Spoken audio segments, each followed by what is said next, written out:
Adam Hill once lived in the sky. At just 25, he was one of Earth's youngest millionaires. He had built a tech company called SkyMind, which made floating houses and smart drones. People called him a genius. He wore the best suits, flew in silver air cars, and had robots to cook his food. His name was on every news channel. His face was on giant city screens. Everyone wanted to be like him, but success doesn't last forever. Adam had a big dream. He wanted to start a mining colony on Jupiter's moon. Many rich people laughed at him. "It's too risky," they said. "No one can do that." But Adam believed in his dream. He took all his money and invested in building ships and machines for Jupiter. He even borrowed more credits from space banks. At first, things looked good. One ship made it to the moon. Adam smiled on camera and said, "This is the future." But then, disaster hit. A space storm destroyed the machines. The ship stopped sending signals. The bank pulled back its support. Investors left. His company dropped in value. In just 3 weeks, Adam Hill lost everything. His mansion in the sky was taken by the government. His robots were sold. His friends stopped calling. His digital account was locked due to debt he didn't even have. A place to sleep. Adam walked the streets of New Manhattan, wearing only an old jacket and holding a small backpack. His shoes were dirty. His hair was messy. People didn't recognize him anymore. The once famous millionaire was now just another face in the crowd. He tried to talk to people, old coworkers, business partners, even news reporters, but no one wanted to help. One man said, "You were rich. If you can fail, what chance do we have?" Another said, "We don't help losers." Their words hit harder than the cold wind. Adam found a spot near an old train station. It was dark, cold, and quiet. A broken neon sign buzzed above him. He sat on a bench, holding his knees. His stomach growled. He hadn't eaten all day. He checked his backpack, just a water bottle and a broken tablet. No money. No food, no friends. He looked up at the sky dome above the city. Fake stars shined brightly, but they gave him no hope. He remembered the days when he looked at the same sky from a glass pool at the top of his tower. Back then, he thought he was untouchable. Now he felt invisible. As he sat in silence, he saw someone walking toward him. An old man, thin and tired, wearing torn clothes. His hair was white, and he had a small bag hanging from his shoulder. One of his eyes was cloudy, as if he couldn't see from it. The man sat beside Adam without saying a word. After a moment, the old man reached into his bag and pulled out half a piece of bread. It was rough and dry, but it smelled like food. Held it out to Adam. Adam blinked. "Why are you giving me that?" The old man smiled. "Because you're hungry." Adam looked at the bread, then back at the man. "But I don't have anything to give you in return." The old man chuckled softly. "A man is not rich because of what he keeps. He is rich because of what he gives." Those words echoed in Adam's mind. He had never heard anything like that before. All his life, he believed success meant building more, earning more, owning more. But here was a man with nothing, giving what little he had. Adam took the bread with both hands. He said, "Thank you." The old man nodded. "Eat slowly. Tomorrow is far away." They sat together in silence, sharing the cold air, the quiet, and a moment of unexpected kindness. And in that moment, Adam Hill felt something he hadn't felt in years. Human. The next morning, Adam Hill opened his eyes to the sound of loud footsteps and robot cleaners. Sunlight passed through the cracks of broken buildings. Neon lights still blinked above him. A cleaning drone rolled by, spraying the ground with water. But it didn't stop for him. Adam sat up on the bench, hungry again. The half-bread from the old man was gone. His stomach was empty, but his mind was full.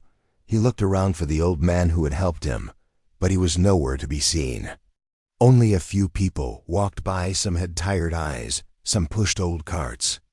Some had no shoes. No one looked at Adam. For the first time, he understood what it felt like to be invisible. He got up and started walking. He walked through narrow streets filled with trash, broken machines, and small fires in metal drums. These parts of New Manhattan were hidden from tourists and sky dwellers. They were not on the city maps. People called it Zone D, or simply, the shadows. This was where the forgotten lived. Children played with wires instead of toys. A robot with no legs crawled on the ground, asking for help. A young woman sat under a pipe, drawing on the wall with a burnt stick. Adam watched it all. Silent, he saw a long line outside an old building.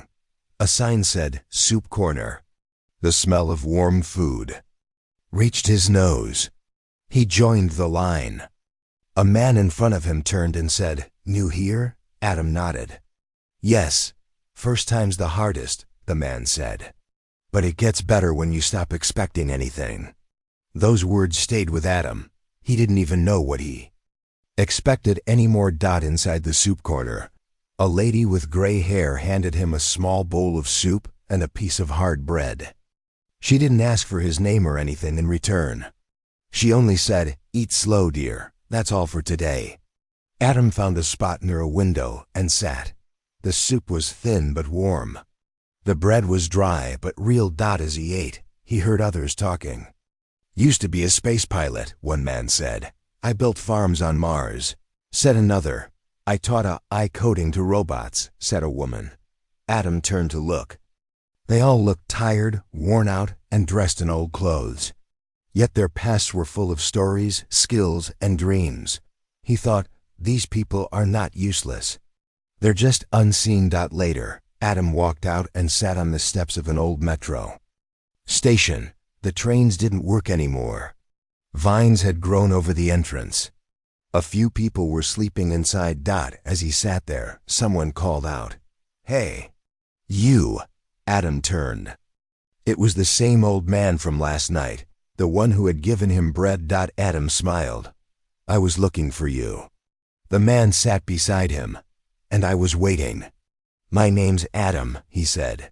"Tom," the old man replied. "Used to be a miner on Titan." "You worked on Titan?" Adam asked, surprised. Tom nodded. "Long time ago.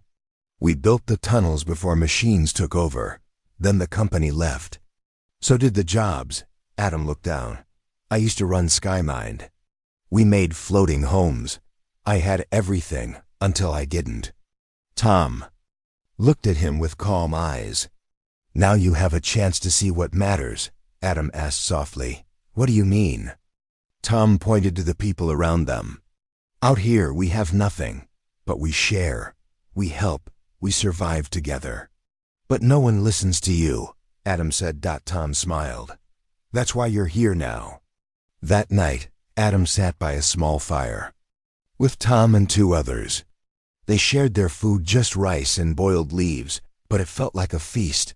They told stories, laughed, listened. Adam didn't feel like a failure anymore. He felt like a student. He was learning something new, something no school, no company, no amount of money had ever taught him. He was learning how to be human again. That night, Adam Hill couldn't sleep. He lay on the cold ground beside the broken metro station, using his backpack as a pillow. Around him, a few people snored softly. Someone was coughing in the corner. Tom slept sitting up, his back against the wall, arms crossed. Adam stared at the cracked ceiling, his mind full of questions. He'd lived in flying towers, walked through moon domes, and spoken on world stages. But nothing felt as real as this small group sharing food around a fire. Nothing ever made him feel like this. He remembered Tom's words. "We have nothing, but we share, we help, we survive together." Adam had always thought that power came from money. But now, in the dark corners of New Manhattan, he saw something different. Here, power came from kindness. The next morning, Tom handed him a piece of bread again. "Eat," Tom said. Adam took it, but this time he didn't bite right away. "You keep giving me food." "What do you eat?" Tom smiled. "Sometimes I find more, Sometimes I don't, but when I do, I share. Because I remember what it's like to be hungry. Adam looked at the dry piece of bread. It wasn't much, but it was given with heart. He said quietly, "No one ever gave me anything when I had nothing. Except you." Tom's face stayed calm. That's the problem with the rich world. People forget how to give. But giving doesn't make you weak. It makes you real. Adam felt a sharp sting in his chest. Not from the cold. From the truth. Later. That day, Adam and Tom walked through the deeper parts of the city. Tom introduced him to others. There was Rena, a young woman who once repaired Mars colony drones. Now she fixed broken kitchen bots and sold parts for food.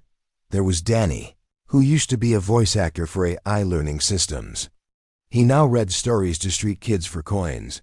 And there was Mira, an old teacher who had lost her school after EarthGov shut it down. She still taught math to children using chalk and walls. Each one had fallen, like Adam, but each one still gave something. Adam was shocked. Why does no one help these people? They have skills. They have knowledge. Tom shrugged. The system doesn't see people like us. We have no ID, no address, no credits. To the world, we are shadows. That night, as they sat near the fire again, Adam asked a question. What if we could build something? Something small. Something that lets these people be seen.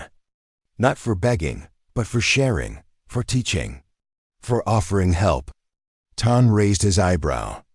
You want to build a new system from the ground? Adam nodded. Not for profit, not to be famous. Just to connect people again. We have tech here, even if it's old. We have minds. We have stories. Why not use them? Rena, who had joined them by then, leaned in. What kind of system? Adam replied, a platform. Maybe an app or a shared network. It doesn't need money. Just trust. People can offer help, skills, or time. And in return, they get help too. No credits. Just exchange. Danny smiled. Like an old world trade system, Adam nodded. Yes. But powered by what we still have our voices, Tom chuckled. That's a big dream for someone who just ate my bread yesterday. And Otter grinned for the first time in weeks. Maybe your bread gave me more than just food. They all laughed softly, the kind of laugh that warmed the cold night air. For the first time, Adam didn't feel like a broken millionaire. He felt like a builder again, not of buildings, but of hope. The fire flickered. The wind passed gently. And above them, fake stars blinked in the sky dome. But for Adam, something real had just begun. Adam Hill was no longer a visitor in Zone D. He was now a part of it. Each morning, he walked with Tom through broken streets, old tunnels, and damaged buildings. They talked to people, men, women, and even children who lived in the shadows. Everyone had a past. Everyone had a story. But the world above never listened. Adam had once sat in meetings with world leaders. He had given speeches about the future. Now he sat on cold stairs and listened to stories of the forgotten. And the more he listened, the more his heart changed. One afternoon, Adam met Junaid, a man who had worked as an engineer on a satellite project. I used to fix sky mirrors, Junaid said proudly. They control sunlight in farming zones. Why are you here now? Adam asked. I spoke against the company when they lied about safety, Junaid said. They fired me. My ID was blocked. After that, no one hired me. Adam shook his head. You were trying to protect people, Junaid smiled sadly. In the system above, truth has a price. In another corner of Zone D, Adam met Sarah, a mother with 2 young kids. She once taught children at a smart school in the upper levels of the city. When the school was closed due to budget cuts, she couldn't pay rent. Slowly, she lost everything. I still teach, she said, pointing to a wall filled with letters and numbers. My students now sit on the ground. But they learn with heart. Adam watched her gently correct a little boy's reading. His shirt had holes, but his eyes were full of hope. He whispered to Tom, "Why do people like her live in shadows?" Tom answered, "Because no one up there believes people down here are still useful." That evening, Adam sat with Rena and Danny under a broken sign that once flashed ads for flying cars. They ate rice and beans cooked on a small fire. Rena was fixing an old tablet, trying to connect it to a broken signal tower. "If we can get this to work," she said, "we can start building your idea. The people here still have knowledge. We just need a way to share it." Danny added, "We need to make something simple. No money, no logins. Just a system where people can offer what they know. In return, they get what they need." Adam's eyes lit up. "Like a trade. A doctor gives advice, and in return, someone teaches his child math. No coins. Just connection." Tom listened quietly, then said, "It won't be easy. The world above will laugh at it. They will say, 'These people are nothing.'" Adam replied, "Then we'll show them they're wrong. We'll show them that people still matter." The next day, they began gathering parts. Rena found old wires and solar chips. Danny collected broken tablets and voice recorders. Adam helped carry batteries, broken drones, and screens. It was like building something from trash, but to them, it was treasure. They cleared out an old metro room and turned it into their workshop. Walls were cracked, the floor dusty, but they had hope. Adam smiled. "Let's call it something simple. A name that means everyone can speak." Danny said, "How about VoiceNet?" Everyone agreed. The name felt right. At night, Adam sat outside the workshop, staring at the city lights above. People in tall buildings didn't know what was happening below, but something real was being born in the shadows. Tom walked over and sat beside him. "You could have gone back," Tom said. "Tried to rebuild your name. Why stay here?" Adam looked at him and answered, "Because this is the first time I feel like I'm doing something that matters. Not for money, not for power, just for people." Tom nodded. "Then maybe, Adam, you found something richer than gold." The wind was cold, but the fire inside their hearts was warm. VoiceNet was still just a dream, but in a place where dreams were rare, that dream was enough to keep them going. The small room they turned into a workshop was now filled with light. It wasn't fancy. The walls were cracked and the air was dusty, but inside there was energy, real and alive. Old machines blinked, wires hung like vines, and broken tablets glowed again with Rena's help. Adam sat on the floor with a notebook in hand, making simple sketches. "We'll start with voice messages," he said. "Each person can record what they know, their skill, their story, or what they need. No passwords, just names and voices." Danny smiled. "It's personal, feels real," Rena nodded. "And it's low power. We can run it on these old devices." They didn't have big computers, but they had minds that refused to give up. That was enough. They called it VoiceNet. It was simple, a network where people could share their voice, their story, their skill, or their request for help. In return, others could reply, offer something, or trade help. It wasn't about credit, points, or coins. It was about connection. The first recording came from Tom. He sat near the mic and spoke slowly. "My name is Tom. I worked as a miner on Titan. If anyone needs help with tools, fixing pipes, or building small shelters, I can help." Then came Rena. "I'm Rena. I fix broken tech. Old bots, radios, chargers. If it lights up, I'll try to fix it. I don't need payment, just food or batteries." Then Sarah. "I used to be a teacher. If your child wants to learn reading or numbers, I'll teach them."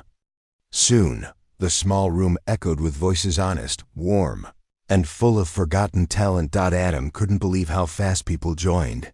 Junaid offered repair tips for solar panels. Mira shared old books scanned through a dusty camera. Even the children started helping. One boy recorded music with bottle drums. Another read bedtime stories. People who were once silent now had a voice. And that voice traveled from one corner of Zone D to another. But it wasn't easy. The power cut off often. Rain leaked from the ceiling. Once, a gang came asking if they were making money. Adam told them, "No money here, just help." The gang laughed and left. No money meant no interest. Still, every problem became a lesson. And every small win gave them more hope. One day, Rena connected an old satellite dish to boost their signal. They cheered when the test message reached a street 2 zones away. Adam stood up and said, "We're not just helping people. We're proving something." Tom asked, "What's that?" Adam smiled. "That even broken things can work again. Even broken people." A week later, something surprising happened. A man from the upper city came down. He wore a clean coat and shiny shoes, very out of place in Zone D. He introduced himself as Mr. Lewis, a freelance reporter. "I heard whispers about a strange network in the shadows," he said. "People say it's not about money, that it's kind." Adam and the group welcomed him. They showed him VoiceNet. He listened to the recordings. He met the children. He watched Tom help a boy fix a broken heater. Mr. Lewis took notes. Then, he asked Adam, "Why are you doing this?" Adam looked around the room and said, "Because no one listened to us when we had nothing. Now we listen to each other." Mr. Lewis nodded. "That's something the world forgot." 3 days later, an article was published in the digital news stream, "Voices in the Shadows, the network built from kindness." It spread fast. People from other zones started walking down to find VoiceNet. Not to take but to join. A woman brought notebooks. A man shared books from his old library. A young nurse gave health tips and offered help for sick children. VoiceNet was growing, not because of money, but because people believed in it. That night, Adam sat alone on the station roof. The stars above were fake, but the wind on his face was real. Tom joined him and said, "Looks like your idea wasn't so small after all." Adam looked at the city and said, "It's not my idea anymore. It belongs to everyone now." And for the first time in his life, Adam Hill didn't feel rich or poor, he just felt proud. VoiceNet was no longer just an idea. It was now a living system made by people, for people. More voices joined every day. The small metro station, once silent and forgotten, had become full of sound and life. People came with stories, offers, and smiles. Adam Hill watched it all with quiet pride. He no longer wore suits. He didn't need air cars or sky views. He wore an old jacket, carried a toolkit, and helped wherever he could. But one thing still bothered him. "This is working here," he said to Rena one morning. "But how do we connect Zone D to the world above? How do we make them listen?" Rena thought for a moment. "Maybe they won't listen to us, but maybe someone from up there is already listening." She was right. Far above, in a small apartment in the upper part of New Manhattan, a young student named Nabi read the article about VoiceNet. He was studying computer systems and often felt bored with the selfish goals of the tech world. But something about the article touched him. "These people are building something real," he said to himself. "No money, no fame, just people helping." People. He searched online for more but found nothing. VoiceNet wasn't on the open net. It was hidden, local, quiet. That made Nabi even more curious. He packed his old tablet, put on a simple jacket, and traveled to Zone D. He ignored people who warned him it was unsafe. He didn't care about the dirt or the broken roads. He found the metro station and walked in slowly. Inside, he saw a group of people gathered around a small screen. A boy was reading a poem. Others clapped. Nabi stood quietly at the back, listening. He had never felt something like this. Adam saw him and walked over. "First time here?" "Yes," Nabi replied. "I read about VoiceNet. I want to help." Adam introduced him to the team. Rena asked, "You know tech?" "I'm still learning," Nabi said. but I know enough to help you connect beyond Zone D." Those words made everyone sit up straight. Nabi continued, "If I link your signal to a public access point, people from other cities, even other planets can hear these voices." Danny said, "You can do that?" "With your permission and some patience, yes." Adam looked at the team. "What do you all think?" Tom, smiling as always, said, "Let the world hear us." The next few days were busy. Nabi worked with Rena to connect old transmitters and update their code. He brought parts from his own home, batteries, chips, and even a solar panel. Soon, VoiceNet had a wider reach. Messages started coming in from other zones, Zone B, Zone F, even one from Lunar Base 1. A woman on Mars sent a message. "I heard a voice from Earth. It reminded me of home. Thank you." People were stunned. The system built with scraps and care had now reached the stars. Adam stood in front of the mic that night and recorded a message. "My name is Adam Hill. I once built towers and machines, but I lost everything. Then one day, a man gave me half a piece of bread and changed my life.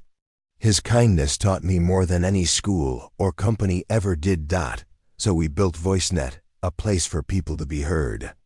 Not for profit, not for fame, just for each other. If you hear this message, know this: you are not alone. Your voice matters.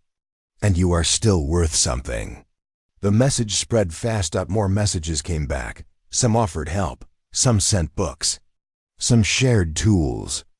People started calling VoiceNet the heart of Earth. But Adam didn't let it change him. He still swept the floors. He still sat with children and listened to their stories. He still shared food around the fire each night.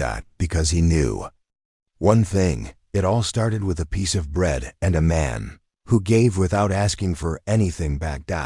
And that kind of gift should never be forgotten. The name VoiceNet had now reached far beyond Zone D. People from other cities and even space stations were talking about it. It wasn't just a network anymore, it was a movement.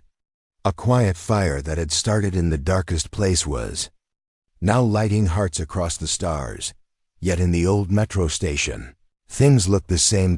Adam still woke up early and helped sweep the floors. Tom still shared bread in kind words. Rena still fixed wires and old tablets with steady hands. Danny continued reading stories to children, and Nabi kept improving the system. But every day, more messages arrived. One message came from a doctor on Lunar Base 2. "My name is Dr. Arvin. I lost my job after refusing to follow a rule that hurt patients. VoiceNet reminds me that people still care. I would like to give free medical advice to anyone who needs it." Another came from a former teacher on Earth's ocean station. "I've been lonely for years. When I heard your voices, I cried.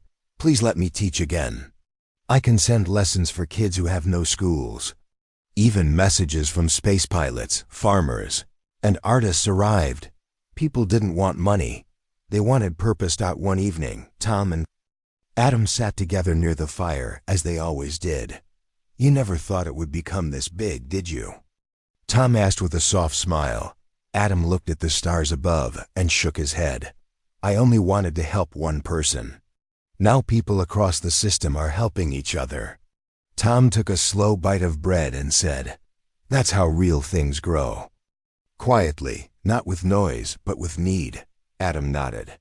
"I just hope it stays true." Tom's eyes turned serious. "Success brings eyes. Some will try to take it, change it, control it." Tom was right. The next day, a sleek black aircar landed just outside Zone D. No one from the government had ever come this deep. But now, two well-dressed officials in clean suits stepped out. One was a woman named Ms. Hawley, and the other a man named Mr. Rowan. They asked to meet Adam. He welcomed them with simple respect and offered water in old metal cups. "We've heard about VoiceNet," Ms. Hawley said. "It's becoming quite famous. The people above are watching." Adam smiled politely. "We didn't build it to be famous. We built it to help." Mr. Rowan replied, "Yes, and that's exactly why we want to support it." We have an offer. Join EarthGov's tech branch. Bring VoiceNet under our system. You'll get funding, power, and a better platform. The room went quiet. Adam thought for a moment. Then he spoke calmly. VoiceNet doesn't belong to me. It belongs to people who have nothing but their voices. We don't want control. We want freedom. If we accept your offer, the people who built this with kindness will lose it to rules and money. Double quotes. Ms. Hawley tried again. You can help millions more with our support. Adam shook his head. We already are, without power, without money. Just heart. Mr. Rowan looked annoyed. You'll regret this choice. Adam stood. Maybe, but I won't forget why we started. And I won't sell a gift that was given to me with half a piece of bread. The officials left, their faces tight and cold. That night, the station was full of people. News of the offer had spread, and everyone wanted to know what Adam chose. He stood in the center and said, "They offered to buy VoiceNet. I said no." There was silence. Then a cheer. Rena shouted, "Because it's not for sale." Danny added, "It's built with voices, not credits." Even Tom, usually quiet, raised his bread in the air and smiled. The fire burned brighter than ever. That night, VoiceNet remained free. And stronger. As the stars blinked above, and the world watched from screens and satellites. Something beautiful was happening underground. A forgotten group of people had reminded humanity what it truly meant to connect. Not with money. Not with machines. But with care, with words, with heart.